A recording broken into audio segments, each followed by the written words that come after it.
बाबर इसे एक तरफ ले गया और इसके सामने खड़ा होकर इसकी आंखों में आंखें डालकर बोला, रात की आदमी मुझे अपने घर ले गया था। वहाँ इसकी बेटी देखी जो बहुत खूबसूरत है। दिल में घर कर गई है। पता चला तुम इससे शादी करने वाले हो। अगर मैं 5 लाख जीत गया तो तुम इससे शादी करने का ख्याल दिल से निकाल दोगे। आरिफ इसकी बात सुन रहा था और इसका चेहरा गुस्से से सुर्ख हो रहा था। यूं ही इसने अपनी बात मुकम्मल की, आरिफ ने दांत पीसे, जानते हो तुम क्या कह रहे हो? मैं कुछ कहने से डरता नहीं। मैंने इस लड़के से भी कह दिया था कि तुम बहुत खूबसूरत हो और इसने कहा इसे कोई और चाहता है। मैंने कहा मुझे इसका नाम बताओ, मैं इसे कत्ल कर दूंगा। बाबर दिलेरी से बोला। आरिफ के लिए इसकी बात और भी शश्तर कर देने वाली थी। इसका गुस्सा आसमान को छूने लगा, मगर वो जबर करके बोला, तेरी ये बात अच्छी लगी है कि दिल की बात मुंह पर बोलता है और डरता भी नहीं। मैं एक जवारी हूँ, रोज जुआ खेलता हूँ, चल ये भी खेलता हूँ। अगर तुम 5 लाख जीत गए तो एक बाजी और खेलना, वो भी जीत गए तो जरीना तुम्हारी। 2 बाजियां खेलूंगा, मुझे मंजूर है। इस बाजी के लिए तुम किसी से कोई पैसा नहीं मांगोगे। बाजी लगाकर दिखाओ कैसे लगाते हो, मुझे मंजूर है। बाबर ने कहा और दोनों वापस खालिद के पास गए। बाबर सोच रहा था कि वो बाजी कैसे लगाए। अचानक इसकी नजर आरिफ के साथी पर पड़ गई, जिसने हाथ में डबल रोटी पकड़ रखी थी। तेरे हाथ में ये डबल रोटी क्या कर रही है? बाबर ने पूछा। ये अपने घर से अपनी बीमार बीवी के लिए डबल रोटी लेने आया था और हमारे साथ घर जाना भूला हुआ है। इसके दूसरे साथी ने दांत निकाले। बाबर ने गहरे रंग का शापर मंगवाया और इससे वो डबल रोटी लेकर इसमें डाली, फिर इस पर अखबार लपेट दिया। सभी इसकी तरफ हैरत से देखकर चिल्लाने लगे। बाबर इस मेज की जानिब चला गया। सब ने पैसे निकाल कर रखे, सब बाजी लगा रहे थे। अखबार में लिपटी हुई डबल रोटी इसने मेज पर रख दी और बाजी लगा दी। सब ने इसकी तरफ हैरत से देखा। एक ने कहा पैसे दिखाओ, हार गया तो सब देख लेंगे, जीत गया तो ये सब मेरा हो जाएगा। बाबर बोला। एक आवाज आई, अभी इसने बहुत से पैसे जीते हैं। सब ने एक दूसरे की तरफ देखा और फिर सब ने बाजी लगा दी। सबके आगे पैसे थे और बाबर था जिसने अखबार में डबल रोटी लपेटी हुई थी और लगता ऐसा ही था जैसे बहुत सारे पैसे हों, जैसे 100 के नोटों की 10 गड्डियां इसकी जेब में बंद हों। आरिफ इस पर मुतैयर रह गया। जब बाजी पलटी तो बाबर 5 लाख रुपए जीत गया था। आरिफ की मंजमिद निगाहें बाबर को देखे जा रही थी। इसकी जगह वो खुद भी होता तो ऐसा ना कर पाता, लेकिन बाबर ने ऐसा करते हुए एक लम्हा भी कमजोरी नहीं दिखाई थी। 5 लाख रुपए खालिद ने इकट्ठे किए तो इसकी खुशी की कोई इंतहा नहीं थी। आरिफ दम बहुत था। अब बाबर को दूसरी बाजी खेलनी थी। दूसरी बाजी की तरफ जाने से कबल आरिफ ने बाबर का कंधा पकड़ा और एक तरफ ले गया और इसके कान में बोला, हार गया तो गुलामी करेगा मेरी, ऐसी नौबत नहीं आएगी। तुम जरीना को अपने दिल से निकालने की सोचो। बाबर मुस्कुराता हुआ बाजी की तरफ चला गया। इसके पीछे खालिद था जिसके हाथ में 5 लाख रुपए थे। साला बंदा अलग है, एक रात में इश्क कर बैठा और पैसा भी कमा रहा है। आरिफ बड़बड़ाया और अपने आदमियों के पीछे इसके साथ चल पड़ा। दूसरी तरफ बड़ा जुआ हो रहा था। लाखों रुपया जीता और हारा जा रहा था। बाजी पर बाजी लग रही थी। एक शोर बरपा था। बाबर ने 5 लाख रुपए मेज पर रखे और बाजी लगा दी। इस आदमी ने बाबर की तरफ देखा और पूछा, ये कितने पैसे हैं? 5 लाख रुपए हैं। बाबर ने जवाब दिया, बाजी तू इससे भी कहीं ज्यादा पैसे की लगा रहा है और पैसा रख यहाँ। इसने अपने महसूस अंदाज में कहा, हार गया तो पैसा देकर जाऊंगा। बाबर बोला। इसने खालिद की तरफ देखा और खालिद मुस्कुरा दिया। एक नया खेल शुरू हो गया। सबकी तवज्जो इसकी जानिब मबजूल हो गई और तब बाबर के चेहरे पर संजीदगी आ गई और आरिफ की बातची खुल गई। बाबर हार गया और हारा भी ऐसा कि 20 लाख रुपए उसे देने पड़ गए। वो शख्स बोला, निकाल बाकी के 20 लाख। बाबर ने अपने पीछे खड़े खालिद की तरफ देखा जो इसके साथ जुटकर खड़ा था। दबे पांव किसी वक्त पीछे से हटकर इससे बेनियाज खड़ा होगा, ये बाबर को पता नहीं चल सका था। बाबर ने अपने आप से कहा, हारना नहीं था, इश्क ने हरवा दिया। इसने दाएं बाएं देखकर कहा, वो अपनी जगह से भाग नहीं सकता था। इस आदमी ने इस बार जरा दरस्त लहजे में 20 लाख रुपए मांगे तो बाबर इत्मीनान से जवाब देने लगा, 20 लाख नहीं है, नहीं है। वो आदमी उठ के खड़ा हो गया। 20 लाख रुपए देगा तो यहाँ से जाएगा, कहाँ रखेगा मुझे? इस बात का तसव्वुर तो नहीं कर सकता कि मैं तुझे कहाँ रखूंगा। वह सिफाक और वहशत नाक लहजे में बोला, मैंने जीतने के लिए बाजी खेली थी, अब 20 लाख नहीं है, एक बाजी और खेलने दे, जीत कर तेरा कर्ज चुका दूंगा। पहले पैसे देगा तो फिर खेलेगा। फिर इसकी जानिब बढ़ते हुए वो दौड़ा। सब इनकी तरफ देख रहे थे। इस वक्त आरिफ आगे बढ़ा और इस आदमी से कहा, सुबह 9 बजे 20 लाख रुपए तेरे पास होंगे, इसे छोड़ दे। 9 बजे का मतलब 9 बजे है जानी। इसने आरिफ की तरफ देखकर कहा, 9 बजे का मतलब 8:30 होंगे। आरिफ बोला और बाबर को एक तरफ ले आया। दोनों एक मेज पर आमने सामने बैठ गए। आरिफ की बातें खिल गई। मुझे लग रहा था कि तू जीत जाएगा और मेरी महबूबा ले जाएगा, लेकिन तुम हार गए। एक बात माननी पड़ेगी, तुम दिलेर हो, इस बात की मैं कदर करता हूँ। अब तुम मेरे 20 लाख रुपए के मकरूज भी हो और गुलाम भी। है, गुलाम की बात तो छोड़ो, ये बताओ मेरे 20 लाख रुपए कैसे दोगे? तुम्हारा उधार सर पर नहीं रखूंगा, तुम्हें 20 लाख रुपए मिल जाएंगे। बाबर ने कहा, कितना वक्त? मालूम नहीं, 1 महीना दे देता हूँ। मेरे 20 लाख रुपए दे देना, वरना तेरे सर में गोली मार दूंगा, ताकि तेरा वो दिमाग एक धमाके से ही उड़ जाए जिसमें जरीना का ख्याल आया। वो जहरहुंद लहजे में बोला, ये शहर बहुत बड़ा है, गुम हो गया तो ढूंढ नहीं पाओगे। बाबर मुस्कुराया, तुम्हें पैसा बनाने का रास्ता भी दूंगा और तुम्हारी मर्दानगी भी देखूंगा कि तुम भागते हो या मेरा कर्ज चुकाते हो। तुम मुझे रास्ता दिखाओ पैसा बनाने का। बाबर ने उसकी तरफ देखकर कहा, पहले मर्दों वाला वादा करो कि भागोगे नहीं, मेरा कर्ज चुकाओगे, अगर कामयाब होगे तो मेरी महबूबा भी तुम्हारी। आरिफ ये कहकर मुस्कुराया। भागने की बात तो ऐसे ही की, किसी का कर्ज सर पर नहीं रखा, और जब बात जीना किया जाए तो फिर पहाड़ दोनों हाथों में उठाना पड़े तो उठाकर दम लूंगा। एक रात ही में एक नजर देखने से इतना इश्क हो गया तुझे? आरिफ ने कहा। पहली नजर का इश्क जानलेवा होता है। बाबर बोला, मुझे बताओ क्या करना है, पैसा बनाने का रास्ता बताओ, मुझे वक्त ज़ाया नहीं करना। उठो और मेरे साथ चलो। आरिफ क्या कहकर उठा तो बाबर भी साथ खड़ा होगा। दोनों शहर के एक बड़े होटल में चले गए। इसके अहाते में शहर के उमरा की महंगी गाड़ियां खड़ी थी। डाइनिंग हॉल में नफीस लिबास में बलबूस आसूदा चेहरों के साथ बराजमान लोग खाने पीने और बातों के साथ मुस्कुराहटे बिखेर रहे थे। बाबर सब की तरफ देखता हुआ आरिफ के साथ एक कोने में बैठ गया। इन सब लोगों को देख रहे हो, इनमें कोई भी ऐसा नहीं जो गरीब हो, सबके सब दौलतमंद हैं। इन सब के चेहरों से लग रहा है। बाबर की निगाहें सबके चेहरों की तरफ घूम रही थी। इस तरफ देखो, आरिफ ने यह कहकर एक उंगली से इस तरफ इशारा किया। एक मेज पर 3 अफराद बैठे थे। मेज पर पुरतकल्लुफ खाना था और तीनों खाते हुए दिमी गुफ्तगू कर रहे थे। वो अपने लिबास और चेहरों से मुतासिर कर रहे थे। इनमें से एक शख्स ने स्काई कलर की टाई लगाई हुई है, आरिफ वाला। बाबर की निगाहें उस शख्स पर रुक गई। इसका रुख बाबर की तरफ ही था और वो बातों और खाना खाने में मुनहमिक था। देख रहा हूँ कौन है ये। बाबर की निगाहें इसी पर मरकूज थी। इसका नाम मेहताब है। ये शोबिस दुनिया का बादशाह है, कामयाब तरीन इदारे का मालिक, जो बैक वक्त कई ड्रामा सीरीज दिखाने में मसरूफ रहता है और चैनल पर इसकी सीरियल दिखाई भी जा रही है। इसके पास बहुत दौलत है, बड़ा पैसा है। तुम इससे 1 करोड़ रुपये मांगो।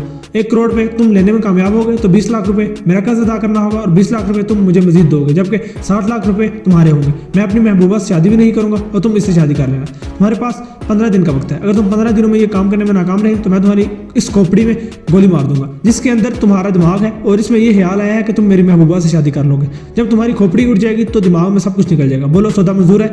खिलोगे बाजी? बाबर इसकी तरफ देखता रहा, फिर इसने बर्बादी से आरिफ की तरफ रुख कर लिया। तुम अपने बात के पक्के हो ना? धोखा तो नहीं दोगे? बाबर इसकी तरफ देखता रहा और फिर इस बात में गर्दन हिला दी। तुम अपनी बात के पक्के हो ना? धोखा तो नहीं दोगे? मैं जो धंधा करता हूँ इसमें वादा खिलाफी नहीं करता।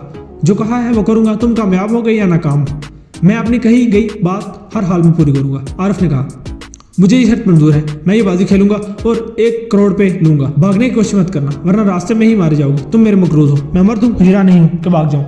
बाबर ने अपने सीने पर हाथ मारा। वो मुस्कुराया। अभी जाओगे? अपने इसी इत्मीनान और बेखौफी के साथ, इसी दिलेरी से बात करोगे जिस दिलेरी से बात करते हो। अभी नहीं जाऊंगा। यहाँ की मेजों पर सजा मजे का खाना देखकर दिल चाहने लगा है कि अच्छा सा डिनर करूं और वो भी तुम्हारे पैसे का। इसने कहा, अभी क्यों नहीं जाओगे? डर गए हो क्या? पहले तुम मुझे इस बारे में कुछ मालूमात दोगे, इसके बारे में, इसके बाद मैं इसके पास जाऊंगा। जब तक किस्मत मेरी साथ रही तो मैं जीत रहा था, जब किस्मत ने कंधे से हाथ उठाया तो हार गया। इसलिए अब जो भी होगा कल ही होगा। बाबर ने कहा, ठीक है तुम्हारी मर्जी। अभी खाने का ऑर्डर देते हैं। जो बिल खाने का बनेगा इसे मैं संभाल लूंगा। जब तुम इस पे 1 करोड़ पे लोगे तो जो पैसे मेरे साथ तय हो चुके हैं इसके अलावा तुम इस खाने का बिल भी उधार चुकाओगे। इसकी बात सुनकर बाबर ने कहा, तुम वाकई बहुत कमीने हो। इसने कहका लगाया, अच्छा हुआ तुमने पहचान लिया। कम से कम काम तो पूरा करोगे, बीच में बुजदिलों की तरह भागोगे तो नहीं। आरिफ ने यह कहकर वेटर को बुलाया और इसे पुरतकल्लुफ खाने का ऑर्डर दिया। बाबर फिर मेहताब की तरफ देखने लगा और खाना आने से कबल आरिफ से मेहताब के बारे में मालूमात भी लेता रहा। खाना आ गया तो दोनों खाना खाने में मशगूल हो गए। बाबर को आरिफ के साथ लगाई हुई शर्त याद आ गई और इसके साथ इसकी आंखों के सामने जरीना का चेहरा भी घूमने लगा। वही खूबसूरत और मुस्कुराता हुआ चेहरा जिसने बाबर को पहली नजर में अपनी तरफ माइल कर लिया था। इसके दिल में एक तड़प सी उठी। जिंदगी में पहली बार किसी लड़की से इसे मोहब्बत हुई थी, वो भी ऐसे जैसे बिजली चमकी हो और अंधेरा चीर कर रख दिया हो। बाबर अपनी जगह से उठा, नीस के मोबाइल पर वक्त देखा। अभी वो वक्त पूरा नहीं हुआ था जो इसने मेहताब को दिया था। बाबर ने चारों तरफ देखा और इधर उधर टहलने लगा। अचानक इसके मोबाइल फोन पर कॉल आ गई। कॉल आरिफ की थी। इसी नंबर से थोड़ी देर कबल आरिफ ने बाबर को कॉल की थी। तुमने मुझे कॉल की थी कि मैं जगह बताऊंगा, रकम कहाँ चाहिए, अच्छी तरह से सुन लो। इसे बोलो रकम एक छोटे से बैग में हो और वो बैग सिटी पार्क के एक छोटे गेट के साथ पड़े हुए कूड़ा के ड्रम में रखकर वहां से चला जाए। मैं देखूंगा कि रकम पूरी है, इसके बाद तुम्हें कॉल कर दूंगा। तुम इसके बेटे को छोड़कर मेरे पास आ जाना। इस रकम में अपना हिस्सा और जरीना का हाथ पकड़कर ले जाना। दूसरी तरफ से आरिफ की आवाज़ है, मैंने इससे रकम का कह दिया है, इसने कुछ वक्त मांगा है, जो ही वक्त पूरा होता है मैं इसे बता दूंगा। वैसे तुम कमाल के बंदे हो, मुझे उम्मीद नहीं थी कि तुम इतना कुछ कर गुजरोगे। आरिफ बोला, मैं शर्त पूरी करने के लिए किसी भी हद तक गुजरने को तैयार हूँ। बाबर ने कहा, मैं इंतजार कर रहा हूँ। आरिफ ने मुस्कुराते हुए फोन बंद कर दिया और वो मोटा आदमी जो जरीना का बाप था एक तरफ बैठा हुआ था और आरिफ इसकी तरफ देखते हुए मुस्कुरा रहा था। इसी स्नाम में जरीना एक ट्रे में 2 कप चाय लेकर आई। इसने एक कप मोटे आदमी को जबकि दूसरा कप आरिफ की तरफ बढ़ाया। कप उठाते हुए आरिफ जरीना की तरफ देखकर मुस्कुराया तो जरीना भी एक अदा से मुस्कुरा दी। जरीना चलेगी तो आरिफ बोला, एक बात तो बताओ, तुम्हें कैसे पता चला कि ये बंदा हमारे लिए सोने की तिजोरी साबित होगा? वो मोटा हंसा, उम्र बीत गई है एक जुए हाने से दूसरे जुए हाने तक। जमाना साज हूँ, शक्ल देखकर पहचान जाता हूँ कि ये बंदा कैसा है। जब मैंने देखा कि वो हर बाजी जीत रहा है और बाजी लगाते हुए ठटकता भी नहीं तो मैं इसे घर ले आया और जरीना को बताया कि ये हमारे लिए फ़ायदे की वो थैली है जिससे हमें वो कुछ मिल जाएगा जो हम चाहेंगे। और जब जरीना इसके सामने आई तो इसको देखते ही ऐसा फिसला कि वो हमारी मुट्ठी में आ गया और बाकी का काम तुमने कर दिया। जब वो मुझसे जीत रहा था तो मैं डर गया। मैंने सोचा कि जब हारेगा तो हमारे काम का होगा और जब हारा फिर ऐसा मुट्ठी में आया कि वही कुछ कर रहा है जो हम चाह रहे हैं। आरिफ के चेहरे पर मक्कारी थी और इसकी हंसी में भी जैसे अपनी फतह थी। अच्छा तो इसे कॉल करो जिसे इसके पीछे लगाया हुआ है। आरिफ बोला, ये तो पता चले इसने मेहताब के बेटे को कहाँ रखा हुआ है, अभी कॉल करता हूँ। आरिफ ने अपना मोबाइल फोन उठाया। उधर बाबर वक्त गुजारी के लिए टहलता हुआ उस जगह चला है जहां से इसने इस चोर को काबू किया था। अचानक से मोबाइल की बेल सुनाई दी। बाबर एकदम चौंका। इसने फौरन एक दरख्त के पीछे होते हुए मतलाशी नजरों से दाएं देखना शुरू कर दिया। इसे कोई दिखाई नहीं दे रहा था, अलबत्ता इसकी निगाहें इस तरफ चलेगी जहां से बेल की आवाज आ रही थी। वो तेज से आगे बढ़ा और चोर का मोबाइल फोन उठा लिया। इसने जो ही स्क्रीन की तरफ देखा वो पहले ही नजर में जान गया कि वो नंबर आरिफ का था। बाबर ने मुतहैयर होते हुए मोबाइल कान से लगा लिया तो दूसरी तरफ से आरिफ की आवाज आई, कहाँ हो तुम, जरा ये तो बताओ बाबर ने महताब के बेटे को किस जगह रखा हुआ है। हेलो हेलो, तुम बोल रहे हो, मुझे तो कुछ आवाज नहीं आ रही, और अगर किसी वजह से बोल नहीं सकते तो मेरी बात गौर से सुनो। मेरी आवाज़ तुम्हें आ रही है तो मुझे कॉल करना और बताना कि इसने इसे कहाँ रखा हुआ है, और जब वो इस जगह से निकले तो इसके पीछे रहना, और जब मैं कहूँ उसे गोली मार देना। मेरा पैगाम सुन लिया है ना, मुझसे रब्ता रखना। कॉल मुनक़ता हो गई। बाबर के अंदर बेचैनी दौड़ने लगी। वो मामला समझ गया। इसका साफ मतलब था कि वो चोर आरिफ का आदमी था और इसकी निगरानी पर मामूर था। आरिफ रकम लेने के बाद इसे मरवा देना चाहता था। बाबर तेजी से वहां पहुंचे जहां अनीस बंद था। कमरे का दरवाजा खोलकर देखा तो अनीस जो चारपाई पर बैठा था इसे देखते ही उठ खड़ा हुआ। बाबर बाहर निकला और एक तरफ रखी कुर्सी उठाकर अंदर चला गया। अनीस उसे हैरत से देख रहा था। क्या बात हुई है, अनीस ने पूछा। बाबर ने इसकी बात का जवाब देने के बजाय इसे पकड़ा और इसके दोनों हाथ पीछे की तरफ बांधने लगा। वो मजामत करने की कोशिश कर रहा था, लेकिन बाबर के आगे इसकी मजामत किसी काम ना आ रही थी। तुम क्या कर रहे हो, क्या मेरे डैडी ने रकम नहीं दी, मेरी बात कराओ उनसे। वो बोला। चुप रहो। बाबर ने इसे डांट दिया और चारपाई पर गिरा दिया। बाबर ने बाहर निकलकर दरवाजे पर ताला लगाया और चाबी एक तरफ फेंक दी। फिर वो भागता हुआ इस चोर के पास चला गया जो दरख्त के साथ मजबूती से बंधा हुआ था। तुमको आरिफ ने मेरे पीछे लगाया था। बाबर ने इसके पास जाते ही इसके मुंह से कपड़ा निकाल लिया और दुरुस्त लहजे में पूछा, कौन आरिफ। इसने सवालिया नजरों से इसकी तरफ देखा। बाबर ने एक जोरदार थप्पड़ इसके मुंह पर दे मारा। उसको अपनी आंखों के सामने तारे नाचते दिखाई देने लगे। वो फौरन बोला, बताता हूँ, बस इतना बता दो, इसी ने मेरे पीछे लगाया है तुझे। हाँ, इसी ने लगाया था। तुमने इस जगह का बताया था उसे। बाबर ने पूछा। इस जगह का नहीं बताया, मुझे मौका नहीं मिला और मैं अभी जायजा ले रहा था कि तुमने मुझे पकड़ लिया। बाबर ने कुछ देर सोचा और फिर इसे मजबूती से बांधकर इसके मुंह में कपड़ा ठूंसा और वहां जाकर इसने अनीस के मोबाइल से महताब को कॉल दी। जो ही रब्ता हुआ दो टोक अंदाज में उसने कहा, मुझे रेलवे स्टेशन के अंदर पैसे चाहिए, तुम्हारे पास आधा घंटा है, तुम वहां पहुंचो और मुझे कॉल करो। पैसे एक बैग में हो और नोट बड़े हो। बाबर जल्दी से बोला। आधा घंटा काम है। दूसरी तरफ महताब की आवाज है, आधे घंटे तक वहां पहुंचकर मुझे कॉल करो। अकेले आना, तुम्हारे साथ कोई भी हुआ या मुझे शक हुआ तो मुझसे बुरा कोई नहीं होगा। बाबर ने इसकी बात को नजरअंदाज कर दिया। मेरे साथ कोई नहीं होगा, लेकिन आधा घंटा काम है। महताब ने एक बार फिर वही बात की। अब ये फैसला तुम खुद कर लो, आधे घंटे तक वहां पहुंचना है या अपने बेटे की लाश लेनी है। बाबर ये कहकर कॉल काट चुका था। बाबर इस जगह से तेज तेज कदम उठाता चला गया। जो ही वो इस कार के पास पहुंचा जो अनीस की थी तो इसके कदम रुक गए। इसने गर्दन घुमाकर अपने अकब में देखा। फिर वो भागता हुआ उसी कमरे के पास पहुंचा तो बाहर अनीस का दफ्तरी बैग रखा हुआ था। वो बैग की तरफ बढ़ा। इस वक्त महताब को कॉल आई और बाबर ने दुरुस्त लहजे में आधे घंटे का इस वक्त दिया तो वो गुलफराज के साथ अपने घर में मौजूद था।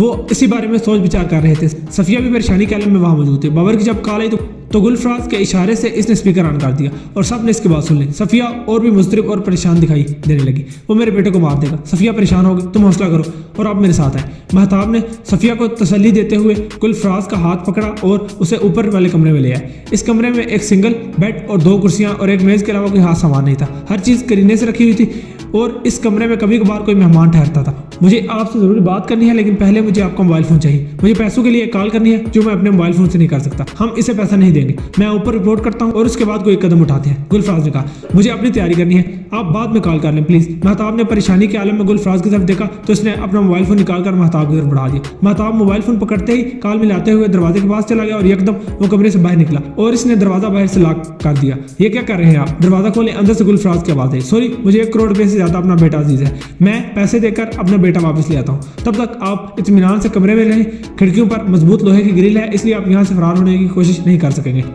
महताब ने इसके मोबाइल फोन को पावर ऑफ किया और जाते जाते इसे दराज में रखकर सीढ़ियां उतरकर नीचे चला गया। सामने इसकी बीवी खड़ी थी। वो इसे कहता हुआ अपने कमरे की तरफ बढ़ गया, मैंने इसे कमरे में लॉक कर दिया, 1 करोड़ रुपए लेने जा रहा हूँ, कमरे का दरवाजा मत खोलना, तुमको फोन नहीं करना चाहिए था, मैं डर गई थी इसलिए कॉल कर दी, आप जाएं और अनीस को ले आए, तब तक मैं इसी कमरे के बाहर बैठी हूँ। सफिया ने कहा। महताब ने अलमारी से नोटों की घड़ियां निकाली और प्लास्टिक की थैली में अच्छी तरह पैक करके छोटे बैग में रखने के बाद सफिया की तरफ देखा। फिक्र मत करो, मैं अनीस को ले आऊंगा।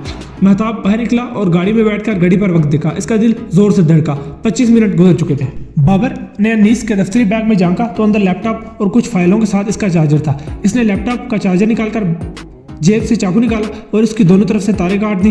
फिर उस जगह से चाबी की तलाश की जिस तरफ चाबी फेंकी थी और कमरे का दरवाजा खोला तो अनीस चारपाई पर बंधा पड़ा था। अनीस ने डरी हुई नजरों से इसकी तरफ देखा। बाबर ने चारपाई की एक तरफ पड़े पुराने बिस्तर की चादर निकाली और इसे फाड़कर इसके अंदर वो चार्जर रखा और उसे चादर में लपेट दिया। अनीस इसकी तरफ मुतहय्यर नजरों से देख रहा था। बाबर बाहर निकला और दोबारा कमरे के दरवाजे को ताला लगाकर चाबी बैग के ऊपर रखी और सीधा चोर के पास चला गया। इसके पास जाते ही बाबर ने इसकी शर्ट उतारी और वो चादर इसकी कमर के गिर्द लपेट कर मजबूती से बांध दी। बाबर ने इसके मुंह से कपड़ा निकाल दिया और कहा, तुम्हारी कमर पर मैंने बम बांध दिया है, इसका रिमोट मेरे पास है और अब वो करना जो मैं कहूँगा, वरना तुम्हारे जिस्म ऐसे बिखरेगा कि कोई पहचान ना सकेगा। बाबर ने शफाक लहजे में कहा तो जैसे इसकी जान निकल गई। तुम्हारा नाम क्या है? इसने वो मुश्किल थूक निकल कर बताया, टीपू। बाबर ने इसके हाथ खोले और इसे दरख्त से खोल दिया। मेरे साथ चलो, जिंदगी प्यारी है तो मेरी हर बात मानते रहना, कुछ नहीं होगा। अगर जरा सी भी हुक्मदुली की तो याद रखना तुम्हारा नामो निशान नहीं रहेगा। मुझे करना क्या है? वो डरा सहमा हुआ बोला, अपना मोबाइल पकड़ो और मेरी कॉल पर अमल करते रहना। बाबर ने सब मोबाइल दिया और कॉलर से पकड़कर उस जगह से ले आया। टीपू आगे और वो पीछे था। इसकी कमर पर बंधा लैपटॉप का चार्जर ऐसा लग रहा था जैसे वाकई इसकी कमर के साथ बम बांधा गया। खौफ ऐसा जाहिर है जब डस ले तो फिर समझ बूझ खत्म हो जाती है और खौफ ऐसे गालिब होता है जैसे कोई मजबूत जंजीर जकड़ ले। वो दोनों गाड़ी के पास से गुजरे और बाबर इसे मोटरसाइकिल चलाने के लिए बोलने लगा। टीपू डरता और कांपता मोटरसाइकिल पर सवार हो गया। बाबर इसके पीछे बैठ गया। बाबर ने इसे रेलवे स्टेशन की तरफ जाने को कहा। टीपू बाइक चला रहा था लेकिन इसका सारा ध्यान अपनी कमर पर बंधे बम की तरफ था। बाबर ने महताब को कॉल की तो थोड़ी देर बाद ही महताब की घबराई हुई आवाज सुनाई दी, मैं बस पहुंचने ही वाला हूँ, बस 10 मिनट में पहुंच जाऊंगा। अकेले हो? खुदा की कसम बिल्कुल अकेला हूँ, पूरे 1 करोड़ पे लेकर आ रहा हूँ, इसकी डरी हुई आवाज है। वहां पहुंचते ही मुझे कॉल करो, मैं इंतजार कर रहा हूँ। बाबर ने बारोब अंदाज में कहकर कॉल काट दी। आप मुझे जो हुक्म दोगे मैं वो पूरा करूंगा, मुझे जिंदा रहना है। टीपू की आवाज में खौफ था। तुम चुपचाप बाइक चलाते रहो, मेरी बात मानते रहो तो कुछ नहीं होगा, वरना मुझसे रहम की उम्मीद ना रखना। बाबर ने गुस्से से कहा और वो सहम कर चुप हो गया। बाइक रेलवे स्टेशन पहुंच गई। बाबर ने कहा वो बाइक एक तरफ खड़ी कर दे। टीपू ने बाइक एक तरफ खड़ी कर दी तो बाबर बोला, कुछ आगे जाकर खड़े हो जाओ और मेरी पहली बेल पर कॉल सुन लेना। टीपू चुपचाप आगे बढ़ा। इसका दिल जोर जोर से धड़क रहा था। कुछ दूर एक पुलिस वाला भी खड़ा था। टीपू महज इसकी तरफ नाचारी से देख ही सकता था। अचानक महताब की कॉल आ गई। मैं मेन गेट के पास खड़ा हूँ, ठीक है? मेरा एक आदमी आ रहा है, इसने सुर्ख रंग की शर्ट और ऊपर काली जैकेट पहन रखी है। वो यूं ही तुम्हारे करीब आएगा, इसे बैग दे देना। बाबर बोला, मेरा बेटा? महताब ने जल्दी से सवाल किया। मेरे आदमी को पैसे देकर चुपचाप अपनी कार में बैठ जाना, मैं देखूंगा पैसे पूरे हैं, इसके बाद फिर एक मैसेज कर दूंगा और तुम उस जगह पहुंच जाना। तुम्हारा बेटा सही सलामत उस जगह मौजूद होगा, इसमें धोखा तो नहीं होगा। मैं जो कह रहा हूँ बिल्कुल सच कह रहा हूँ। बाबर ने दो टोक कहकर कॉल काट दी और टीपू को कॉल की। इसने पहली बेल पर फोन को अपने कान से लगा लिया। रेलवे स्टेशन के मेन गेट के पास एक आदमी खड़ा है, उसके हाथ में एक बैग है, वो इससे लेकर वापस आ जाना। मोबाइल फोन ऑन रखना, मैं कॉल काट नहीं रहा। जी बेहतर। टीपू कहते ही मेन गेट की तरफ चला गया। इसे महताब दिखाई दे दिया, वो एक तरफ मुस्तरिब खड़ा था। बाबर की इसे फोन में आवाज आई, वही आदमी है, इससे बैग ले लो। बाबर ने कॉल मुनक़ता कर दी और एक तरफ खड़ा हो गया। इसकी दोनों पर निगाह थी। टीपू इसके पास गया और बोला, बैग मुझे दे दे। महताब ने चौंका इसकी तरफ देखा और इसकी सुर्ख शर्ट के ऊपर काली जैकेट थी। महताब ने बैग इसे दे दिया और अपनी गाड़ी की तरफ चला गया। टीपू वापस चलने लगा और बाबर के करीब से गुजर गया। बाबर ने फिर इसे कॉल की और कहा, इसी तरह सीधे चलते रहो और फोन बंद मत करना। टीपू चलता रहा। इससे कुछ फासले पर बाबर भी दाएं बाएं देखता चलता रहा। इसे ये तसल्ली हो गई कि इर्द गिर्द कोई ऐसा आदमी मौजूद नहीं है जिस पर शक किया जा सकता हो कि वो इसका ताकुब कर रहा है।